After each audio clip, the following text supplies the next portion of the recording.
Morning after our wedding, sunlight pooling in honeyed pools on the polished concrete, he slid a tablet across the breakfast bar. "A few guidelines," he said, his voice smooth as single-malt whiskey. On the screen, a document titled Protocol was displayed in a severe, modern font, neat bullet points structured like a corporate policy. Location sharing always enabled.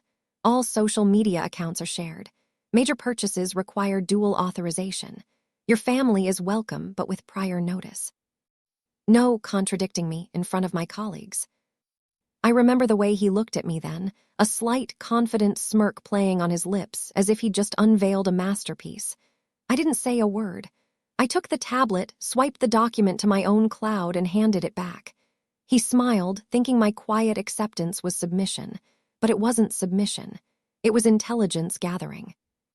Because by the time his mother, a woman carved from ice and ambition, stormed into our loft 3 days later, her composure shattered, her voice a venomous whisper, I had already moved the first piece on the board.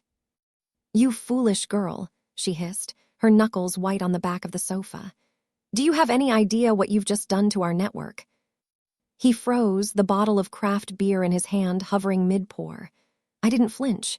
I just looked at her, my expression as placid as a still lake, and said, "Yes, I do." I met him in a world of curated perfection, at a tech summit after-party. He was brilliant, charismatic, with the kind of looks that seemed genetically engineered for a boardroom. His mother wasn't just wealthy. She was a legend in the venture capital world, a spider at the center of a vast web of influence and data. He was her protégé. I was comfortable, an independent software architect with a killer app and a quiet pride in my own code. We met over a potential collaboration. He said he admired my untainted genius. I liked that he seemed to see the person, not just the potential. For a while, he did. He called me his anchor, his true north, the only woman who wasn't dazzled by his name. But people like him, they mistake integrity for malleability. By the time we were engaged, his mother's demeanor had shifted from warmly approving to clinically assessing. "You'll be part of the ecosystem now," she'd said, as if I were a new server coming online. And the romantic, thought marriage was a merger of souls. Turns out it was a hostile takeover of mine. It started subtly. The day after the wedding, he helpfully integrated my calendar with the family's master schedule. Then he accidentally used his mother's firm's servers to host a demo for one of my biggest clients, citing better security. When I questioned him, he just chuckled. "Relax, it's all in the family now." That was the moment I knew. I wasn't his wife. I was his newest asset.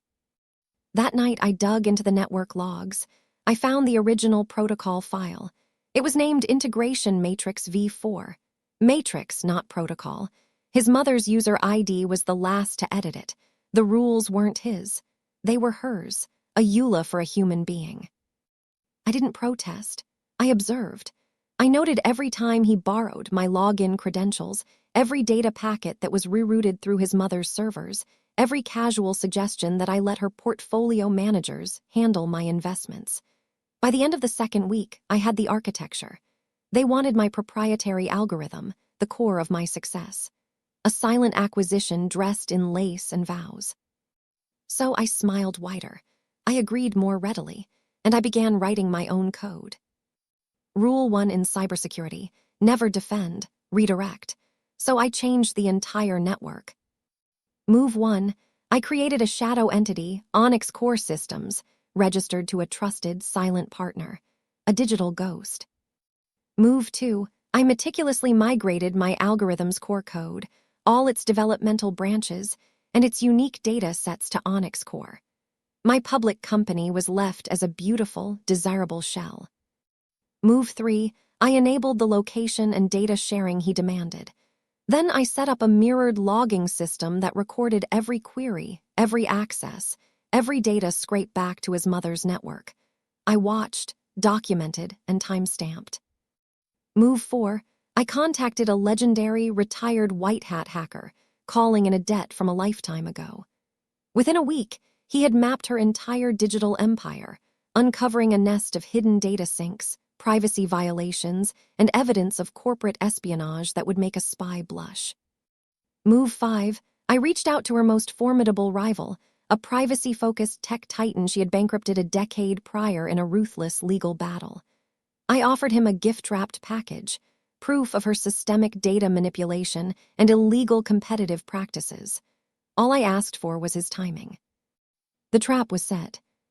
The night before his mother's meltdown, we hosted a cocktail party for his inner circle. I played the brilliant, supportive wife, laughing at his jokes, my hand resting lightly on his arm. He never saw the encrypted message that flashed on my smartwatch, a single word: execute. The next morning, while he was at a family strategy session, I met with the rival, a man named Silas.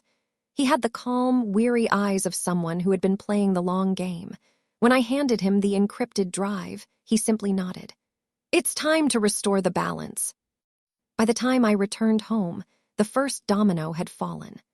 A major financial publication had run a story, citing anonymous sources, about a pending federal investigation into data monopolization and privacy abuse. I waited. 3 days later, it happened. The woman who had once air-kissed my cheek and called me darling now stood in our living room, her designer suit looking like a costume she'd forgotten how to wear. "You naive little fool," she whispered, her voice trembling with a fury so cold it burned. "Do you have any idea what you've just done to our network?" He stared, uncomprehending. "Mother, what's happening?" She turned on him, her composure shattering. "Our assets are being frozen. Sila's released the entire data packet, the violations, the espionage, everything." His eyes snapped to me. You knew about this." I leaned back against the counter, perfectly calm. "I did." Silence. His mother's face was a mask of pure, undiluted horror. "You think you won't be dragged down with us?" she spat. I allowed myself a small, cold smile. "I can't be. I divested my assets months ago. Everything of value was moved beyond your reach. Your protocol made sure I had nothing left in my name to take."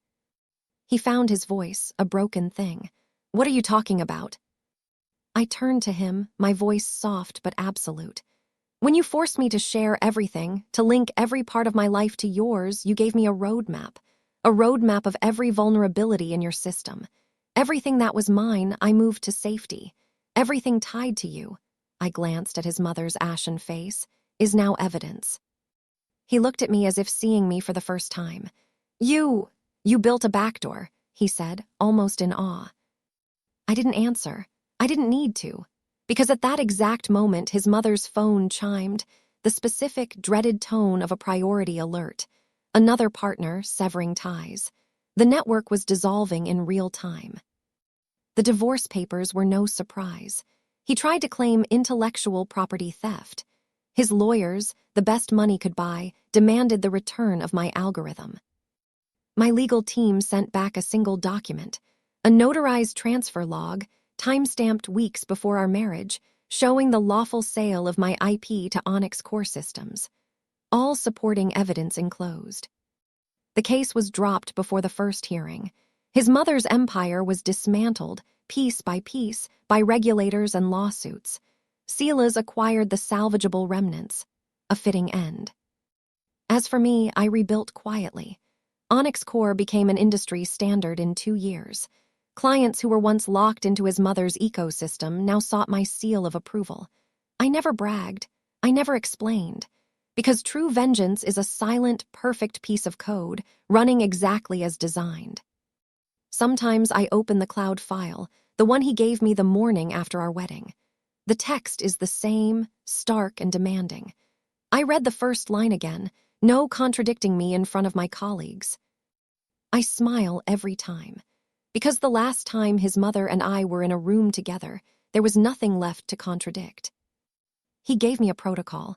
I gave him a system failure.